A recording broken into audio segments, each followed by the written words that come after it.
Kan semua benda nak minta izin isteri kan. Rasa-rasa bini aku nak ikut tak? Kau tak nak bawa? Ya yang. Tu nak bagi I nampak hodoh dalam kamera kan? You hodoh di mata you, di mata I dah. Nak pergi KL event Retro Havoc ni. Ayah ikut kau? Tak. Oh tak ikut. I nak meniaga. Boleh meniaga lah. Awal. Betul ke memang tak mau ikut? Siapa kalau I tak ikut? Dah memang tak mau ikut? Siapa kalau I tak ikut? Tak lah, Bapa nak ajar yang. Ayah nak ikut dah. Tak. Ayah tak ikut. Sebab apa tak mau ikut? I cakap I nak meniaga. Itulah saya ingat saya nak bawa bini saya guys. Tapi bini saya dia tak mau ikut pula. Tak apa.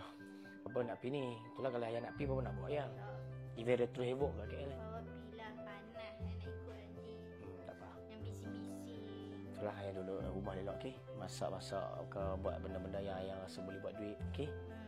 Bapa pergi sana tau. Bapa malam ni gerak dah. Bapa pergi pilih baju dulu. Saya baru tersalam balik, okey? Terima kasih yang duduk rumah elok ah. Jaga anak, jaga semuanya, okey? Jangan buat benda-benda yang Bapa tak suka, okey? Baba tu jangan buat benda-benda tak suka. Baba pergi event kereta kan? Event kereta. Okey, event kereta tu selalunya ada apa kat sana? Kereta lah. Bukan ada kereta je. Apa tu? Ada geger-geger. Mana? Mak kereta tak ada heran dengan perempuan. Memanglah tak heran. Kami ni tengok kereta lagi steam daripada tengok perempuan. Tengok perempuan tak. Memanglah nanti ada yang geger-geger, umbrella girl, nanti main. Itu event kereta nak umbrella girl. Pasal apa? Tak ada umbrella girl lah. Tak, lagi main sondai-sondai. Jubuk dia kena you punya kereta lagi. Dia kalau main sonda ejek terus kat situ. Kat situ kat ejek. You ingat apa? Mak Toron. Tak kira ada melekat jubuk dia kat kereta you, siap you kan. Kalau dekat gambar, saya tak sandak macam ni. Kat kereta. You ingat I nak bagi ke lepas nak jubuk? Tak benda tu boleh bayar dia kat tangan I tau nanti. You buat benda macam ni lah nanti orang hantar report kat you. Percaya lah cakap I. Apa kalau nampak lah apa yang bercakap kat dia sekarang ni. Hampa hantar report kat aku. Apa tak ada berani nak hantar report, hampa mention je aku. Hampa tag je nama aku dekat TikTok. Dah. Jangan Dah.